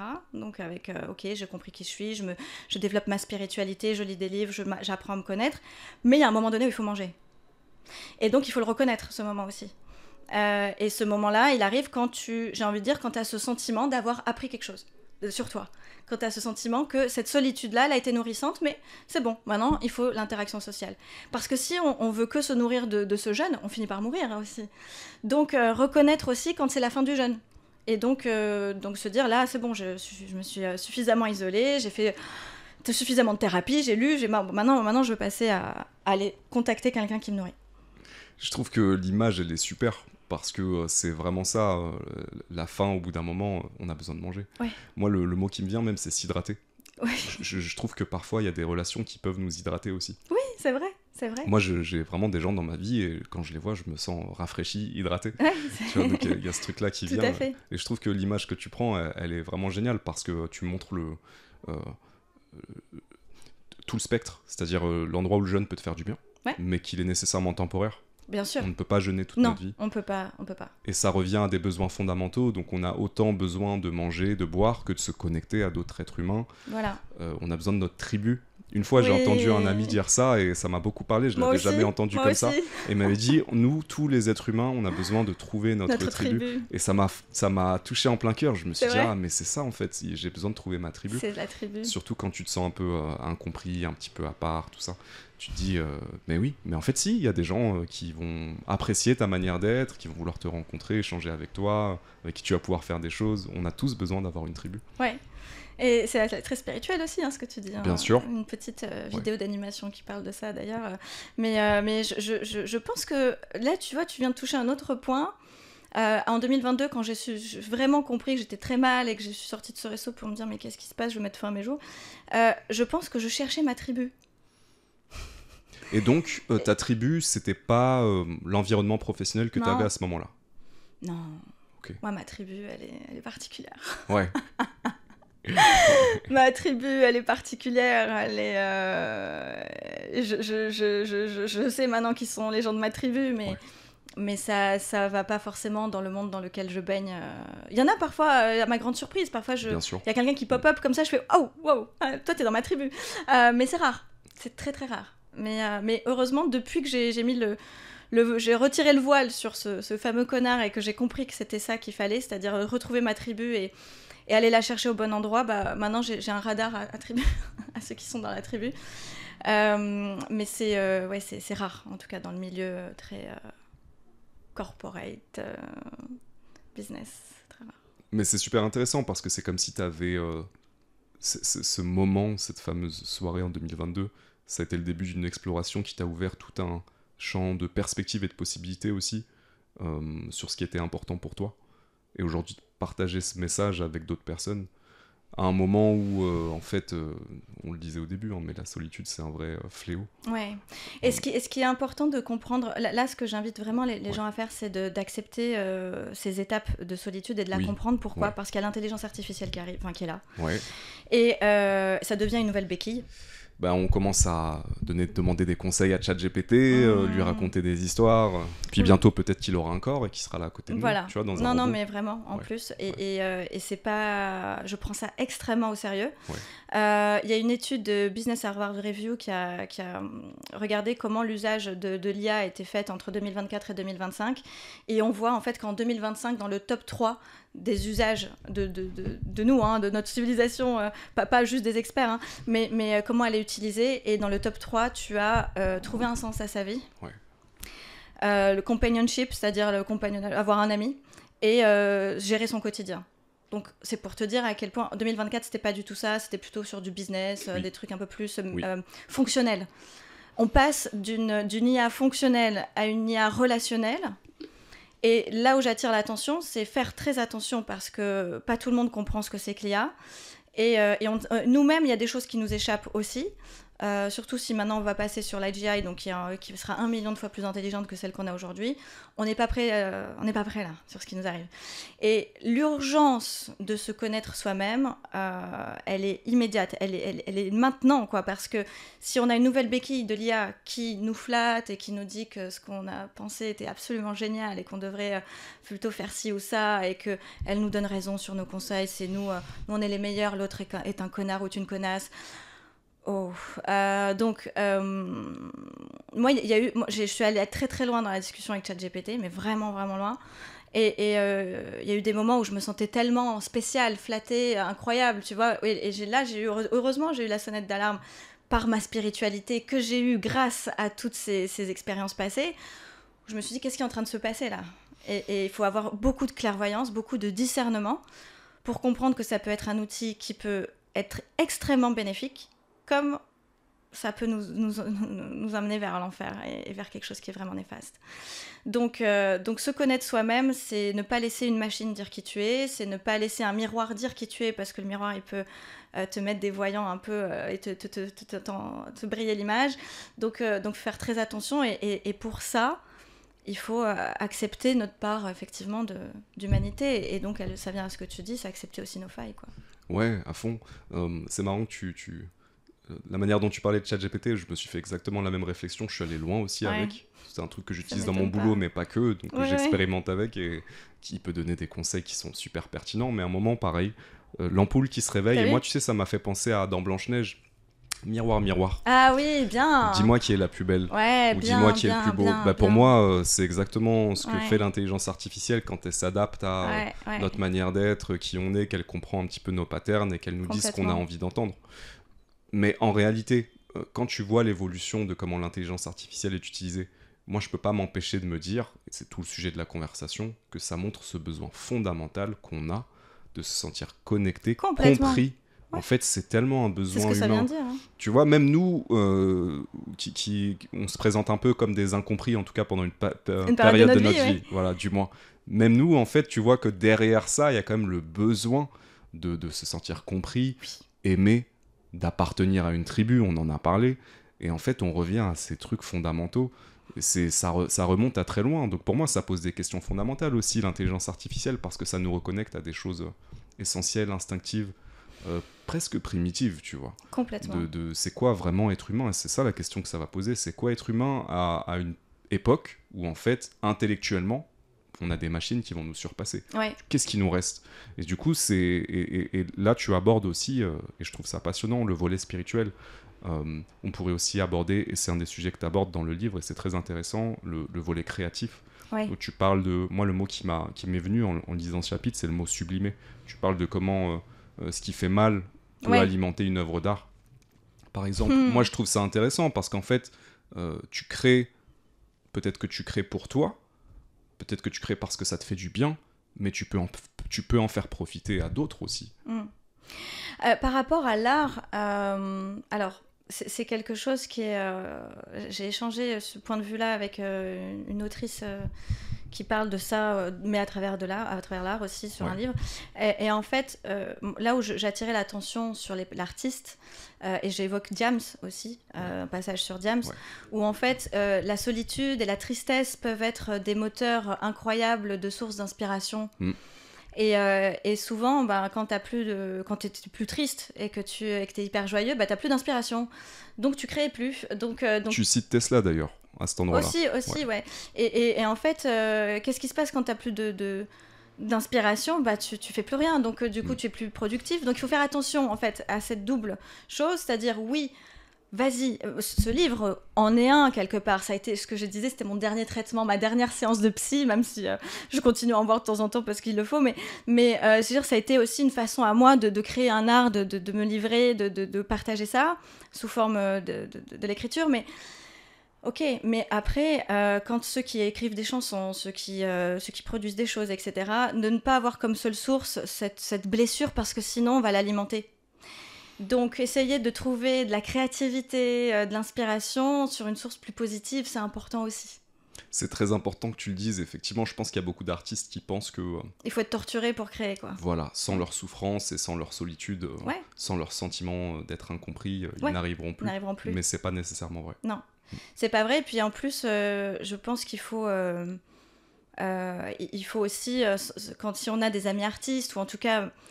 si on voit qu'un artiste, par exemple, je citais Stromae qui a créé justement l'Enfer, le titre L'Enfer qu'il a merveilleusement lancé sur TF1, à un moment donné, la journaliste, c'était Anne-Claire Coudray, je crois qu'elle le lance sur la solitude. Vous avez vécu un moment de solitude, et lui il répond en chanson. Et il parle, d'ailleurs, il personnifie aussi la solitude. Il lui dit qu'est-ce que je fais de toi, tu vas voir qu'est-ce que je dois faire de toi. C'est fort à un moment donné parce que on le ressent. Et si demain il crée un nouveau morceau pour parler de la joie, j'espère qu'on va l'aimer et l'applaudir comme on l'a fait pour l'Enfer en fait. Et c'est important qu'on le fasse. On a aussi cette responsabilité au niveau des artistes d'aimer quand c'est quelque chose de lumineux, quand c'est quelque chose de joyeux. Regarde les artistes, je cite Britney Spears, mais qui ont commencé de façon belle, douce, avec des chansons sympas. Et quand tu vois aujourd'hui leur concert, c'est trash, c'est dark, c'est waouh. Est-ce qu'on peut aussi aimer et applaudir les artistes qui sont sains? Je pense que c'est dans notre responsabilité aussi que de ne pas trop alimenter l'artiste torturé. Enfin, en tout cas, c'est ce que j'invite à faire. Qu'est-ce qu'on alimente? Qu'est-ce qu'on alimente, tu vois? C'est pour ça, même moi, quand je mets des likes, des machins et tout ça, je fais attention à qui je fais ça. À qui je donne mon énergie? À qui je donne mon sponsoring, en fait, en faisant ça, tu vois? Parce que c'est pas anodin et je pense qu'il faut, il faut faire attention à ne pas tomber dans cette croyance qu'il faut souffrir et être dans le mal pour créer, quoi. Ouais, c'est très très important ce que tu dis, je suis vraiment d'accord sur ça. Tout ça, ça me fait penser à autre chose dont je voulais discuter avec toi, parce que en lisant le livre, et tu prends la métaphore à un certain endroit, c'est comme si le connard, qui est une personnification de la solitude, devenait le réalisateur de notre vie. Ça c'est encore dans l'amour impossible. On a des choses à se dire. Allons-y. Tu veux qu'on parle de l'amour impossible? Amour impossible, mais on peut le décliner sur plein de choses, tu vois. Oui. Ce côté que parfois on se sent pas aux manettes, tu vois. Presque la phrase que j'ai envie de dire, c'est pas moi, c'est lui. Je pense que ça peut parler aux gens qui ont des réflexes où ils se mettent, on en a tous, où on se met un peu dans l'autodestruction, donc par exemple le fait de s'isoler, plus que nécessaire. Donc tu vois, c'est pas moi qui ai aux manettes, c'est lui. Et moi j'ai eu beaucoup ça en lisant ton livre, parce que ça parle beaucoup d'inconscient en fait, ça parle beaucoup de mécanismes inconscients, dans l'amour ou autre, et ça parle beaucoup de comment, malgré toi, il y a un programme qui est là. Et qui fait que l'objectif, c'est toujours que tu te retrouves tout seul. Ou dans des situations merdiques qui vont faire, pour avoir pour conséquence, de te retrouver seul encore. Et c'est pour ça qu'il faut toujours se poser la question, est-ce que si je prends cette décision, est-ce que si je fais ça, c'est moi ou le connard? C'est vers quoi ça va m'amener? Le nombre de fois où j'avais pas envie de sortir le soir, on m'a invité, j'ai envie de rester au chaud chez moi, ou dans mes bouquins, dans mes méditations, dans mon monde, en fait. Et en fait, là, tu vois, c'est arrivé encore la semaine dernière où je me suis dit non, j'ai envie, mais je vais sortir, je vais me forcer. Et à chaque fois, je me dis, bizarrement, à chaque fois que je me suis forcée de sortir et que j'en avais pas envie, c'est toujours passé des rencontres superbes. Ça n'a pas manqué. À chaque fois que je me force, je me dis, allez, je sors, je fais l'effort, je le regrette jamais. Et c'est là où tu dis, mais si je m'étais écoutée, ou si j'avais écouté ce petit diable, ce connard, me dire, non, reste tranquille chez toi, qu'est-ce que tu vas aller faire là-bas? Je serais passée à côté de cette rencontre ou de cette discussion, et waouh, qu'est-ce que ça m'a apporté. Donc c'est aller contre cette entité, cette ombre en fait qui nous dit, qui contrôle, elle essaiera toujours de contrôler, toujours. Donc c'est pour ça, d'où la force du discernement. Oui, et ce que tu dis, ça me fait penser à aussi quelque chose d'essentiel, c'est la peur. En fait, pour moi, c'est ça. C'est quoi comme peur qui t'est venue là, du coup, quand j'ai décrit ça? La peur de vivre. Ah. Juste la peur de vivre, en fait. Et ça me parle beaucoup. Ok, pourquoi du coup? Parce que, en fait, moi, comme toi, on m'invite, tout ça, flemme, je préfère rester tout seul dans mon monde intérieur. Parce que je considère que même si c'est chez moi, c'est en vrai mon monde intérieur. Je me suis questionné sur pourquoi je fais ça, pourquoi je faisais ça. Comme toi, j'ai eu exactement la même expérience de me dire, allez, je me mets un coup de pied au cul, j'y vais. C'était incroyable. T'as vu? Rencontre incroyable, je me suis éclaté, où j'ai passé des moments géniaux. Et après, je me dis, mais heureusement que j'y suis allé. Et en fait, je questionne ce truc où cette tendance que j'ai à m'enfermer dans une citadelle, tout simplement parce qu'en fait, je suis venu à la conclusion que j'avais peur de vivre à certains moments. Qu'est-ce que ça veut dire ? Je vais développer, je vais être un peu plus concret. Vu que je ressens la vie intensément, vivre, ça veut dire que je vais ressentir des trucs bien, mais aussi parfois des trucs moins bien, avec tout autant d'intensité. Donc je peux avoir tendance, et j'ai remarqué ça chez moi, à me couper de ces mouvements émotionnels, donc de cette vie, par extension, par peur. Et toute la réflexion que j'ai en ce moment, c'est de me dire qu'en fait, faut que j'accepte tout. La montagne russe. C'est tout. Et que, parce qu'en fait, la vie, elle est là. Et que j'accepte que parfois, je vais y aller, que ça va être de la merde, et que je vais être de mauvaise humeur pendant quelques temps, que parfois, je vais y aller, que ça va être exceptionnel, que, en fait, c'est la vie, c'est toutes les couleurs.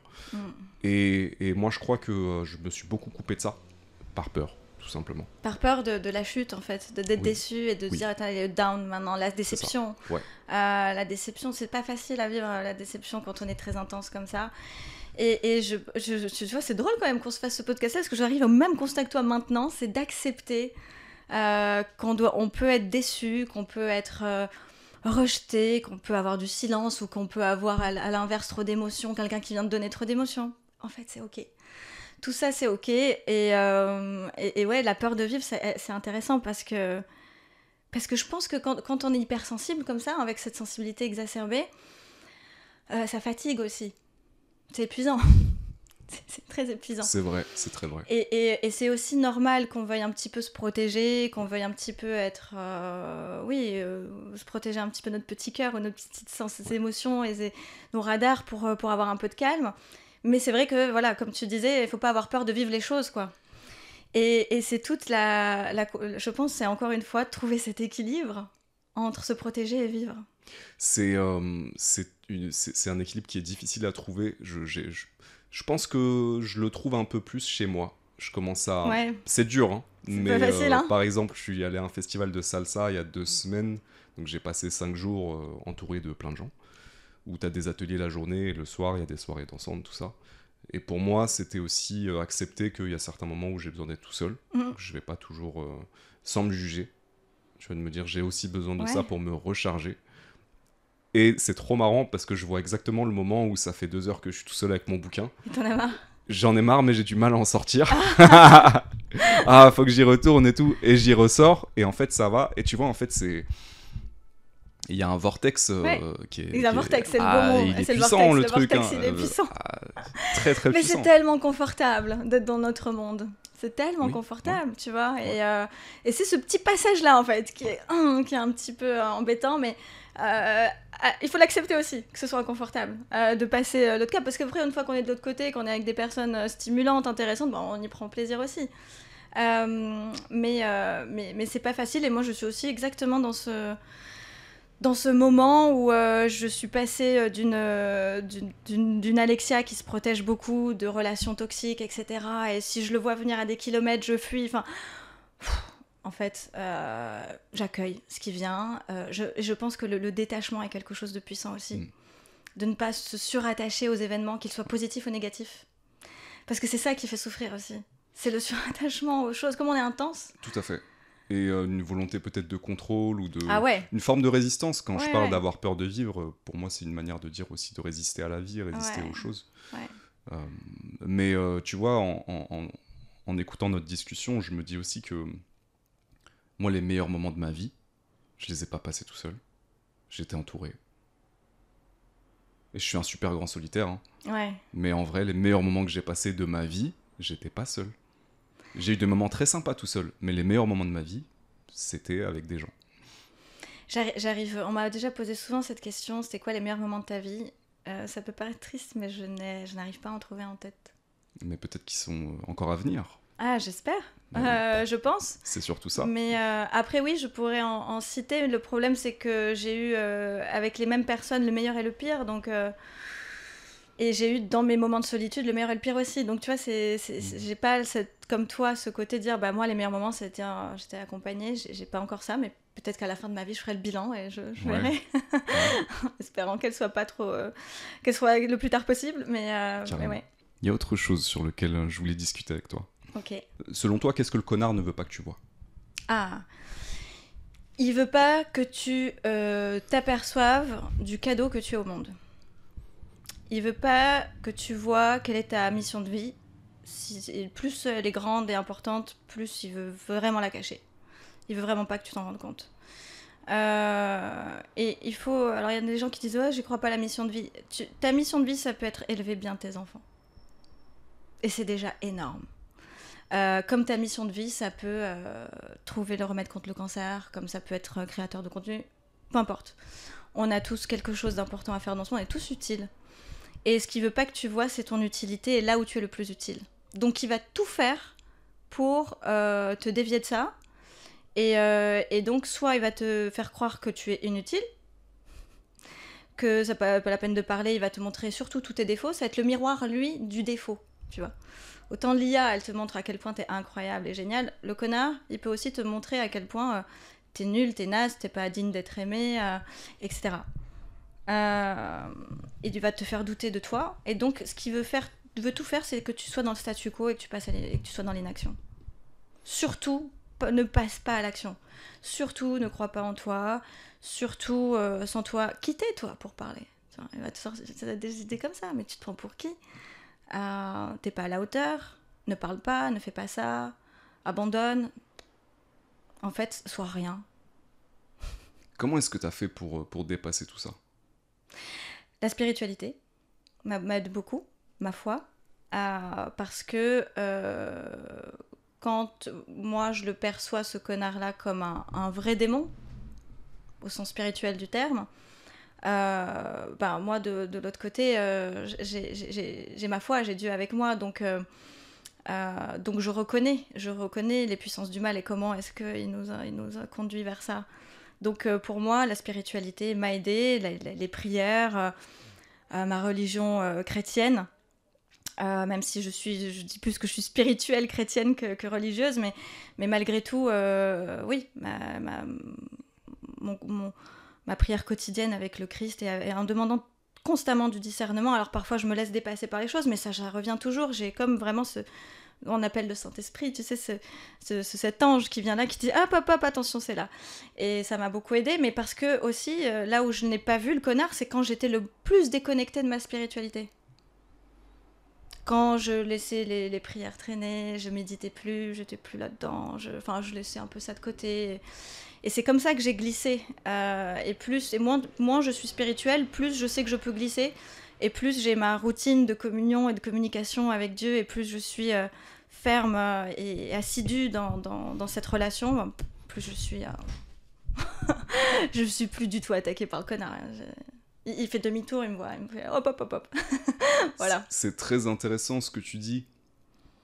En fait, ça me fait penser à l'idée que le remède, et tu proposes plusieurs remèdes à la fin du livre. Un des remèdes, la spiritualité, mais ça me fait aussi penser à l'amour. Oui. Et je parle pas nécessairement de l'amour amoureux. Je ne parle pas nécessairement... Parce que là, pour moi, ce que tu exprimes, c'est aussi une relation au transcendant. Oui. Et donc, cet amour qu'on peut ressentir dans le rapport à ce qui est transcendant, dans le rapport à notre foi, aussi, quelle qu'elle soit. Et c'est comme si... là où il y avait de l'ombre, en fait, il fallait venir mettre de la lumière et donner de l'amour, et qu'il n'y a rien qui résiste à ça. Rien. Et je sais que quand je dis ça, ça fait très... c'est des belles paroles, tout ça, mais je suis intimement convaincu qu'il y a quelque chose d'important là-dedans. Non, tu fais trembler l'enfer quand tu dis ça. Parce que c'est la vérité, elle est là, elle est dans l'amour. Et j'aimerais juste évoquer, si tu me le permets, une phrase du Christ que tout le monde connaît finalement, qu'elle est devenue très populaire, et je pense que toutes les religions se l'approprient un peu, mais peu importe. Quand le Christ nous dit « aime ton prochain comme tu t'aimes à toi-même », il y en a beaucoup qui aiment plus leur prochain qu'à eux-mêmes. Et ce qui fait qu'on rentre dans une dépendance et qu'on rentre dans un dévouement toxique. Or, il nous demande l'équilibre de l'amour propre avec l'amour de l'autre. Et cet équilibre d'amour de soi et d'amour du prochain, pour moi, il se trouve dans cette compréhension de qui on est et de qui est l'autre, et de chercher justement à mettre, comme tu dis, à mettre de l'amour là où il n'y en a pas, à mettre de l'acceptation là où il y a de la résistance, à mettre de la lumière là où il y a de l'ombre, et au final d'accepter que c'est la vie, et c'est ça qu'il faut, c'est l'amour. Ça parle beaucoup, ça me parle beaucoup tout ça, et tout ce que tu as dit avant sur le fait de, quand je te posais la question de qu'est-ce que le connard ne veut pas que tu vois, et que tu parles en fait du potentiel qu'on a chacun, de ce qu'on a potentiellement à offrir, parce que c'est en rapport en fait nécessairement aux autres, au monde. Qu'est-ce que tu peux faire pour les autres ? C'est presque l'antidote qui me vient aussi, un des antidotes qui me vient. Qu'est-ce que tu peux faire pour les autres ? Et je crois qu'il y a quelque chose d'essentiel là-dedans, et c'est de l'amour. Bien sûr. C'est de l'amour, de dire moi, qu'est-ce que j'ai envie de faire et qu'est-ce que je peux faire pour les autres. Et ce qui est assez paradoxal, c'est que quand tu fais quelque chose pour les autres, ça te revient, et il y a une sorte de bien-être assez fou. Alors il y en a qui vont dire bah oui, justement moi je veux pas être qui poussent, encore comme on parlait de l'ego au début, qui poussent le truc à l'extrême pour dire non, mais est-ce que c'est pas égoïste si je commence à donner, parce qu'en fait c'est plus à moi que ça fait du bien qu'à l'autre. So what? Fais du bien, ça fait du bien aux deux. T'as le droit de vivre aussi ce bonheur parce que t'as donné du bonheur. T'as le droit de vivre cette oxytocine qui vient parce que t'as fait un don, t'as donné, je sais pas, de la bouffe à un SDF. C'est quoi le problème si tu te sens bien après ? Genre, comme s'il fallait pas, comme s'il fallait vraiment s'anéantir et... Acceptons que faire du bien à l'autre, ça nous fait du bien à nous aussi, Et oui, c'est un antidote extrêmement puissant contre le connard. Si tu veux sortir de la solitude, ne serait-ce que d'aider quelqu'un, de lui donner même du temps, pas forcément de l'argent, mais de lui donner du temps, de lui donner un conseil, une oreille. Parfois, c'est juste ça, et tu peux changer la vie de quelqu'un juste en faisant ça. Et c'est un sacré remède pour la solitude aussi. Pour en sortir, quand tu vas en sortir petit à petit, tu sais pas par où commencer. Commence par aider ton prochain et tu verras qu'il se passe quelque chose. Ouais, ces petits gestes qui peuvent tout changer. Ouais. Moi, à certains moments où je suis pas forcément de bonne humeur, ou j'ai des trucs en tête, je suis impressionné de la différence qu'un sourire peut faire. T'as vu ? Même avec une personne que je ne connais pas. Complètement. Un sourire peut changer beaucoup de choses. Et même si tu te souris tout seul. Non mais c'est vrai, il y a des études qui ont été faites où on pense que notre cerveau a besoin d'être heureux pour sourire, et en fait on s'est aperçu que c'est le sourire qui crée plutôt le sentiment de bonheur. Tout à fait. Moi j'ai des moments où je me force un peu à sourire bêtement chez moi, et puis c'est vrai que allez, je me mets une musique qui fait que ça va me faire vraiment sourire parce que j'en ai envie, et puis finalement il y a quelque chose de positif qui arrive. Donc oui, le sourire peut changer, et parfois un petit mot, un petit geste, un petit like, parfois encore, hein, mais juste pour dire à la personne, t'es sur le bon chemin, vas-y, go. Continue. Yes. C'est intéressant aussi, tu parles de la musique et du fait de bouger son corps, parce que c'est une des ressources qu'on a et qu'on oublie parfois. Il y a beaucoup de choses qui peuvent changer juste dans notre manière de... Moi, je sais que quand je vais danser la salsa, ça me fait vraiment du bien. Le fait de bouger, me sortir de ma tête, et de tous les scénarios du connard, et de tous ces schémas inconscients, et de cette petite voix en boucle qui prédit des catastrophes et veut empêcher de faire, et donc la peur que j'y mets derrière aussi. Y a une manière de transcender ça aussi par le mouvement, et ça c'est intéressant. Tu vois, c'est des trucs que dans notre vie un petit peu très sédentaire, et à travailler dans des bureaux, tout ça, on a tendance à oublier qu'il y a tout un truc. Mais tu vois, on revient à des trucs essentiels.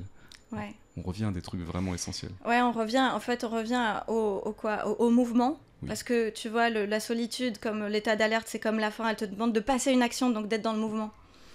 Et c'est encore le mouvement, trouver un mouvement qui te nourrit, qui soit lié à l'amour le plus souvent possible. Et qui soit maintenant, j'imagine, je pense que c'est le nouveau mot des prochaines années, c'est être dans l'équilibre, et entre l'amour des autres, l'amour de soi, l'empathie envers soi-même, l'empathie envers les autres. Tout un nouveau, une nouvelle génération à créer sur l'équilibre. Ouais, sur l'équilibre et le fait de se mettre au service aussi. Ouais. Voilà, je dirais ça. Ouais, c'est vrai, être au service des autres. Et ça peut être vraiment de n'importe quelle façon. Tout est ok, et tout est le bienvenu. Yes. Alexia, il y a une urne sur la table avec 3 questions à l'intérieur. All right. À tirer au sort. Ok. Alors, après toi. Ok. Tu peux l'ouvrir. Alors. Laquelle vas-tu choisir? J'ai pris celle qui était au milieu.